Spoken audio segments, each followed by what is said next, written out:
NFL preseason is kicking off for real, and we get the best quarterback battle in the NFL to start. We'll break it down on today's edition of Locked On NFL. The new Locked On NFL. The madman Tyler Rowland is your double shot of NFL espresso, with the Locked On local experts on every major story. Get ready, Rowland is revving up. The new Locked On NFL starts now. Locked On Podcast Network. Your team every day. Football fans, welcome in to the Locked On NFL podcast, bringing you a double dose of the NFL's biggest stories with help from our local experts that know your favorite teams like no one else. I am your host, the madman, Tyler Rowland, joined today by Locked On NFL expert, the Data Queen, Michelle Majuk. On today's episode, we are breaking down the opening Thursday of the real Week 1 of NFL preseason. We got 3 big games on Thursday night. We will start with the quarterback battle in Indianapolis, which may be the most spicy quarterback battle that we have in the NFL. Joe Burrow takes on the Philadelphia Eagles. I think those two teams should handle preseason differently, and a little bit of revenge game in the preseason with the Seahawks and the Raiders. Before we dive into all of that, though, I do want to thank you for making Locked On NFL your first listen and for being an everydayer here with us at the Locked On Podcast Network, where it's your team every day.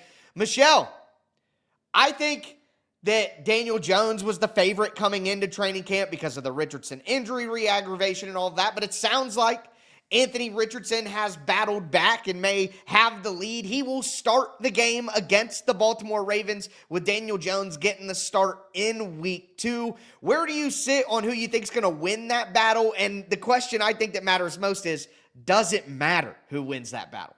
Yeah, that's the thing. I don't know if it necessarily matters all that much. I think it has to be Anthony Richardson. Like, you chose him 4th overall, knowing he was a raw prospect. He's only had 15 starts in the NFL. There is only hope for one of these guys to be good in the NFL, and it's not Daniel Jones. Like, Daniel Jones is not going to ever turn into a top 5, top 10 quarterback in the NFL. Anthony Richardson, although it's a low probability, still has that in him, right? With how dynamic of a big arm he has. It's still possible. Yeah, with the mobility, it's still possible for him. Yeah, I think that's the way to go about it too. Look, if the way that I thought it was going to go is that Daniel Jones had the lead coming into camp, he'd outplay Richardson. But if Richardson has truly been the better quarterback in camp, that's the guy that if you're the Colts upstairs and you're hoping and wishing and praying, you're hoping that Richardson is the better player, because you're right. There's at least still some potential for him to be your long-term answer. Daniel Jones may be a stopgap, but he's not a long-term answer, and we know that now. Now, the good news for the Colts is, at joint practices with the Ravens this week before their preseason game, both of the quarterbacks seem to have a good day. But it is still a pretty good Baltimore Ravens team and roster. And coming off of how this team looked in joint practices last year against Cincinnati Bengals, we wanted to see a step up from Anthony Richardson and obviously from Daniel Jones today. So from what you saw, did it look like these Colts quarterbacks, I guess, belonged on the same field with the opposing defense this year compared to, again, how they looked last year? Without question. Yeah, the Colts offense did whatever they wanted to. I mean, it's not like they were a buzzsaw through them, but the Baltimore defense didn't come up with a ton of stops and everything. And the passing game was doing really, really well. Anthony Richardson, I had him at 10 of 13. Had some short stuff, of course, but a lot of intermediate and downfield throws, a lot of stuff to the outside. One thing that I think is going to be a staple for him is that corner route along the sideline. He throws that so well. It's a high completion, a high percentage throw for him. And he hit another one, a big one today to A.D. Mitchell. Had a deep ball about 40-ish yards down the right side to A.D. Mitchell. Spread the ball around pretty well. I've got a handful of different receivers. Short touchdown to Ashton Doolin.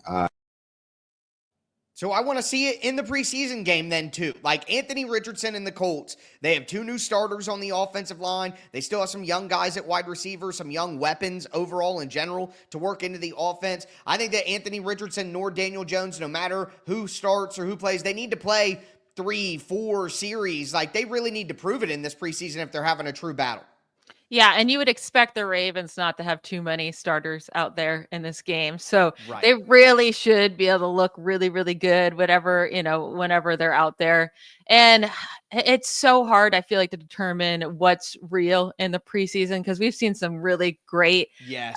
performances in preseason games. Like last year, Zach Wilson had a great game. Like the list Titans went 3-0 and then Yeah. won the same amount of games in the regular season. You can never trust the preseason. Oh, Kenny Pickett a couple years ago made it look like he was a Steelers Right. future quarterback forever. Yeah, so it's hard to tell, but if Anthony Richardson is looking better than Daniel Jones already in practice, there's no reason not to go with Richardson. Yeah, I'm with you there, but ultimately they're going to have to prove it in the preseason games. That's why they're doing one after the other, and we'll see if Richardson can have these kind of performances when it matters and when people are actually able to tackle him. But on the other side, they're going to play the Baltimore Ravens, and you're right. I wouldn't expect the Ravens to play a lot of starters in this game. This Ravens team is really, really good. They know it. There's not as much to prove as you would think about with the quarterback situation and the Colts offense in general. And recently on Locked On Ravens, they talked about how this might be the deepest team the Ravens have had in years. They've never had a roster this deep before. I think the depth across the roster is truly very good. There's not any one spot where it isn't obvious who the next man up would be.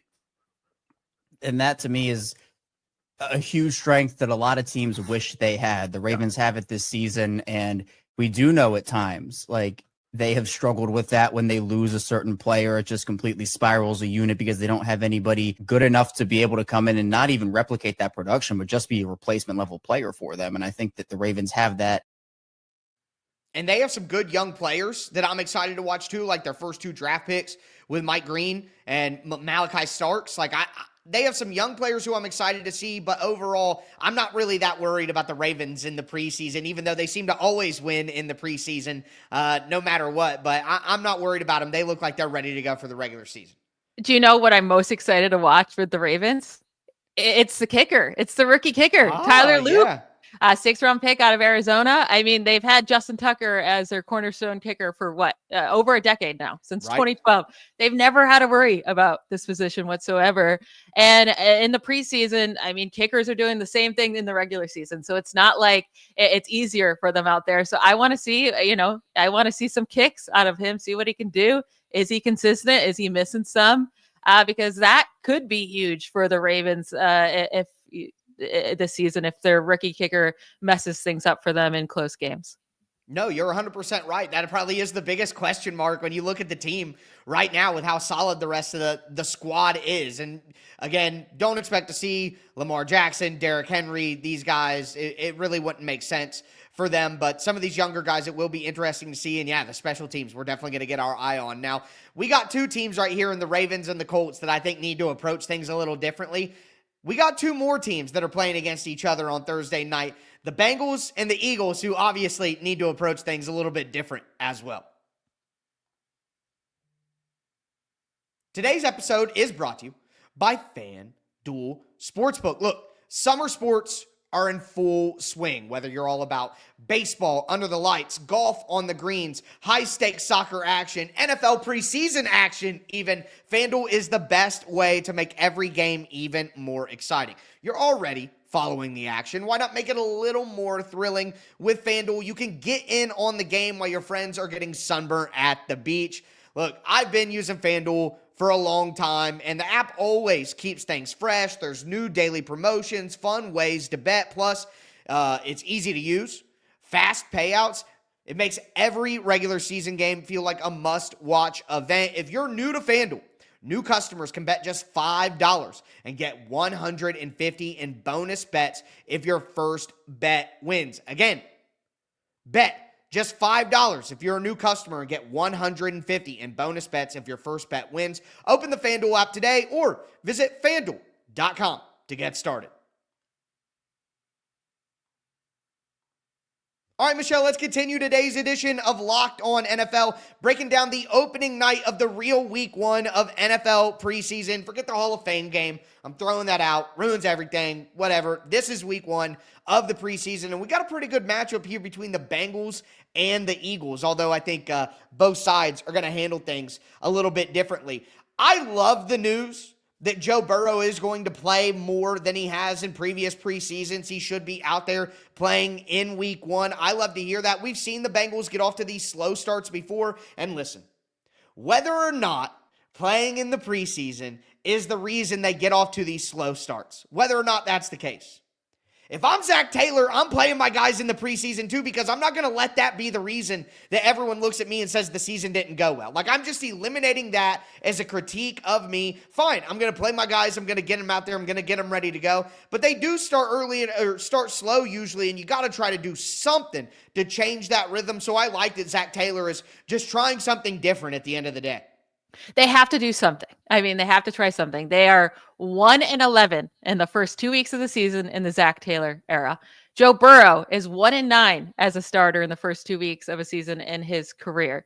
I mean, something is off there. And when you look at Joe Burrow's numbers, they're drastically different. I mean, weeks 1 through 2, he has an 81.9 passer rating, 63 completion percentage, only 224 passing yards per game.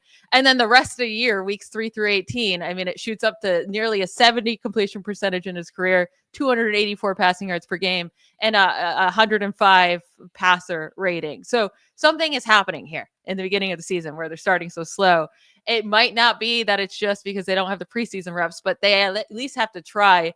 And even Jamar Chase said that earlier in the offseason that they need to play more in the preseason games.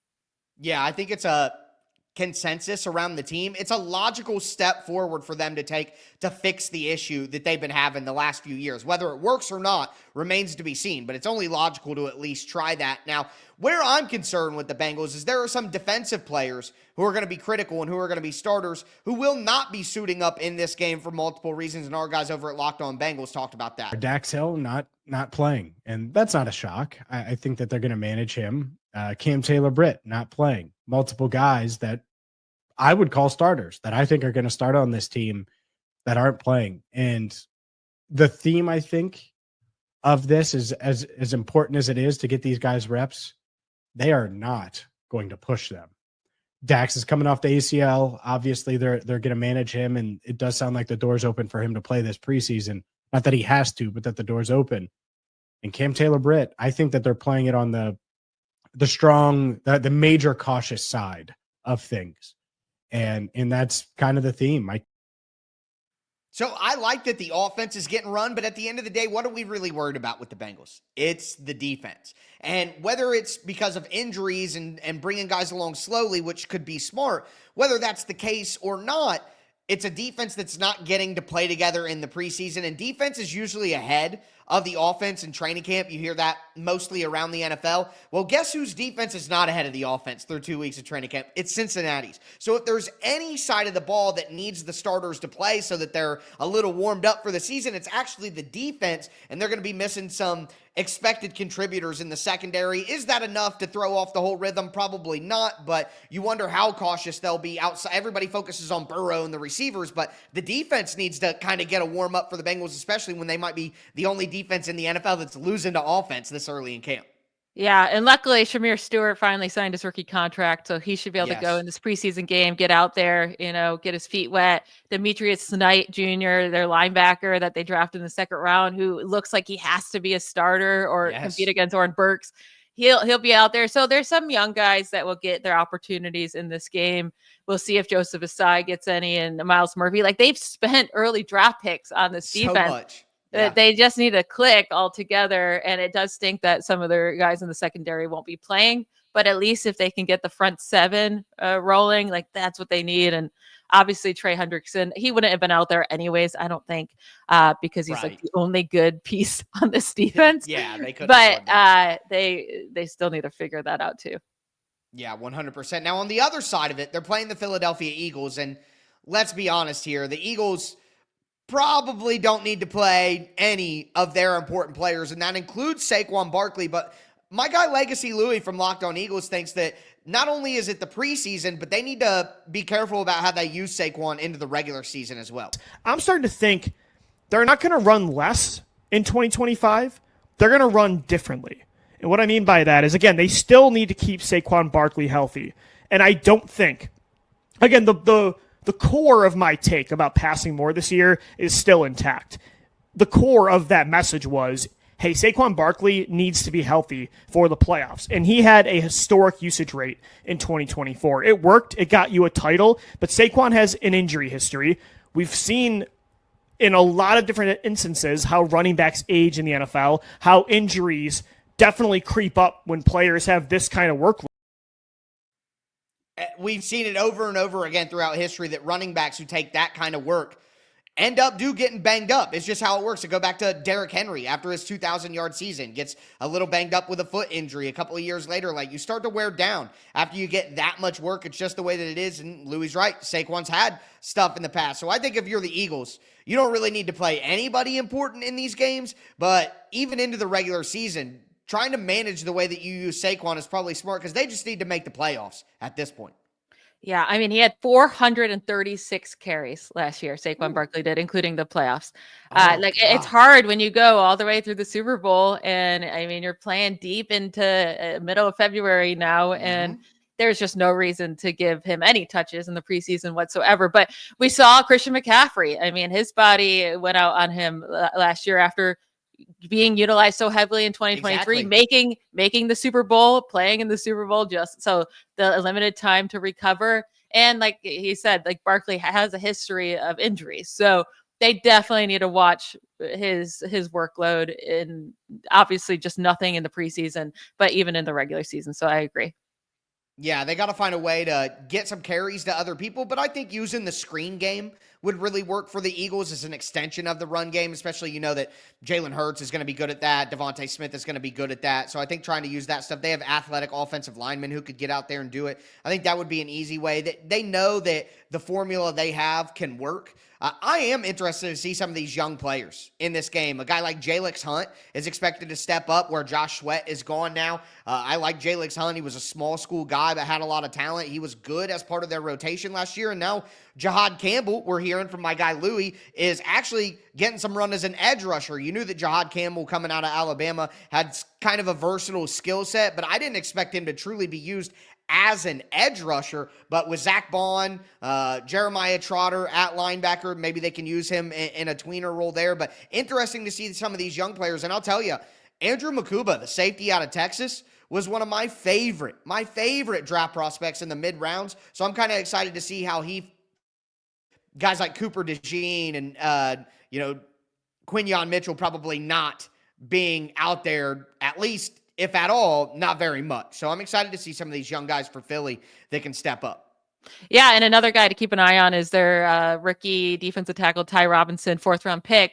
They need a replacement for Milton Williams, who left to get the big pay in free agency to the Patriots. But he's been getting a lot of buzz in camp, and he is fighting for a role on this defensive line and maybe even a starting position here. So definitely keeping an eye on these young defensive guys with the Eagles, because most of their vets probably won't be playing. Also, they have a little bit of a cornerback battle going. They have Quinyon Mitchell. They have Cooper DeJean. DeJean can play inside. Quinyon Mitchell, one of their outside guys. But Kelee Ringo, the guy out of Georgia from a couple of years ago, has been up and down. Adoree Jackson, an undrafted, a signed free agent who came from New York. Both of those guys have been up and down in camp. They make a trade for Jacorian Bennett this week, trading away one of their defensive linemen so that Ty Robinson can now get a little bit more work. So it'd be interesting to see how that second cornerback spot on the outside works for the Philadelphia Eagles. But we got a revenge game also on Thursday night. It's a little preseason revenge, the Raiders and the Seahawks. Today's episode is presented by Yahoo Fantasy. Look, it's the best time of the year, folks. NFL kickoff is almost here, and that means fantasy football season is back in full swing. And this year, Yahoo Fantasy is turning things up with a fantasy football experience like never before this year. Me, Michelle, playing on Yahoo Fantasy, and you should too, whether you're a first-timer or a veteran making your millionth league. I've used Yahoo Fantasy for years. They have been a pioneer in the industry. They have a brand new Guillotine League I'm going to tell you more about in just a second. They have a ton of different modes. Doesn't matter whether you want the classics or not. Yahoo has got you covered, and they've been doing it for 28 years. And to celebrate 28 years of fantasy football greatness, Yahoo Fantasy is dropping 28 big new features over 28 days throughout August. To kick it off, they they just dropped their Yahoo Fantasy Guillotine League that I was just telling you about. A killer new way to play fantasy football on Yahoo, where the lowest scoring team gets eliminated each week until there's one team left standing. With the season around the corner, now's the time to get your league together and give this new mode a try. If you're more into the classics, you can still play head-to-head private leagues or join a public league. Stay tuned for more killer announcements and start playing Yahoo Fantasy Football now at yahoofantasy.com/lockedonnfl.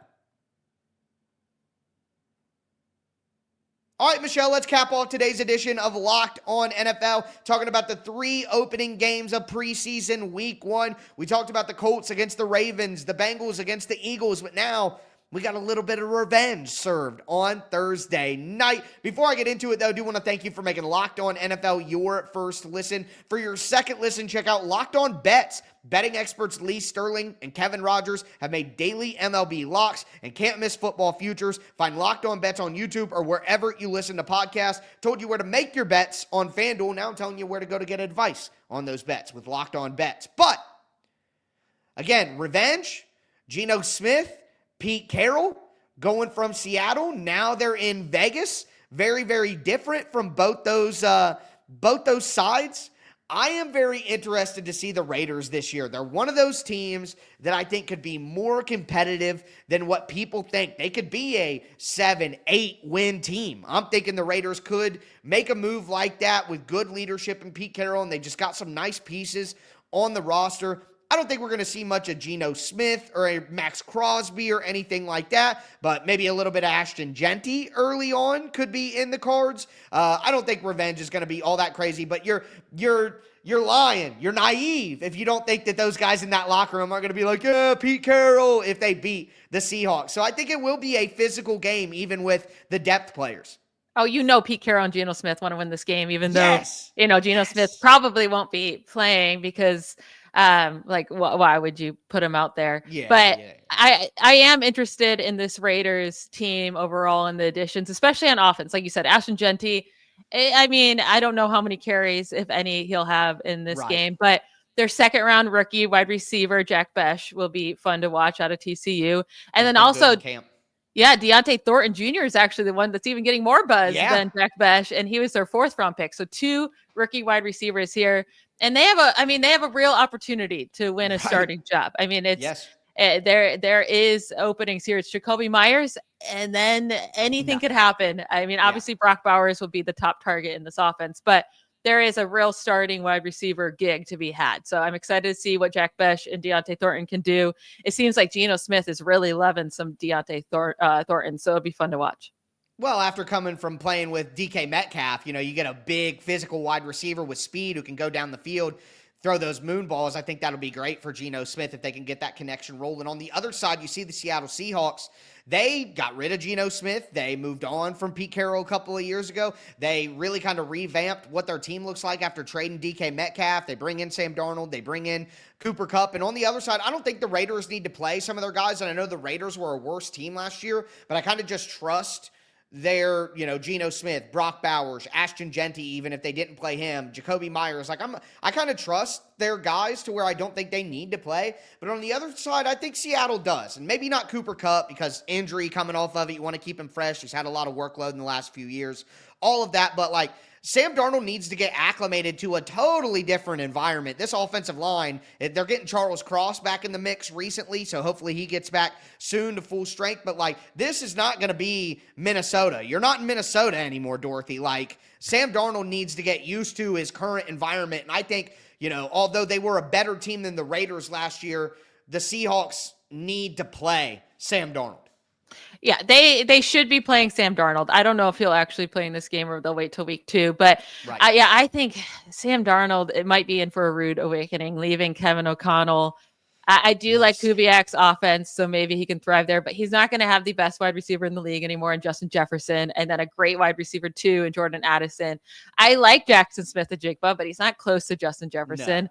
Cooper Kupp is not at the level of even a Jordan Addison anymore. There's not a tight end here like there was TJ Hawkinson for half the season last year, which makes me the most excited. Oh, wait, what are you going to say for tight end? Well, I was going to say they might have a pretty good tight end in Elijah Aurora, which is why they cut Noah Fant recently. I know. I am excited to watch him, but I'm also really excited to watch Jalen Milroe, their 3rd-round pick quarterback, because good call. I don't think Sam Darnold will last long in Seattle. Like, I don't think he gets benched. I think he has a mediocre year and they decide, like, this isn't our guy. I don't think he lasts too long. Jalen Milroe, though, I do like, there's just so many similarities between him and Jalen Hurts. And I know that's a hard thing to do, but I think Milroe, if you give him time to develop, he can be really like a difference maker in this league. So I'm excited to see what he can do in this first preseason game. And then another Seattle Seahawks early draft pick that I'm excited to watch, safety Nick Amamori, who's been lighting it up in training camp, according to Corbin from Locked On Seahawks. And if you've heard this name a lot this week, there's a reason for it. Nick Emmanwori, the 2nd-round pick out of South Carolina, he just continues to stack good day after good day after good day in his first training camp. And again, here on our Thursday practice, the 8th practice, he was one of the stars on defense for the Seahawks, making the play of the day in the middle of practice. And this guy, at every bit of 6'4", has the ability to get to footballs that nobody else on the field can.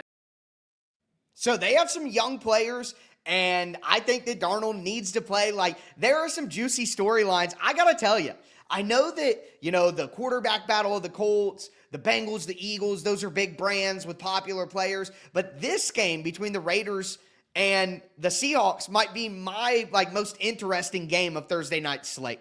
This is definitely the most interesting. And there's one more guy I want to mention you should be watching. It's the 5th-round rookie wide receiver, Torrey Horton. I really, really liked him coming out of Colorado State.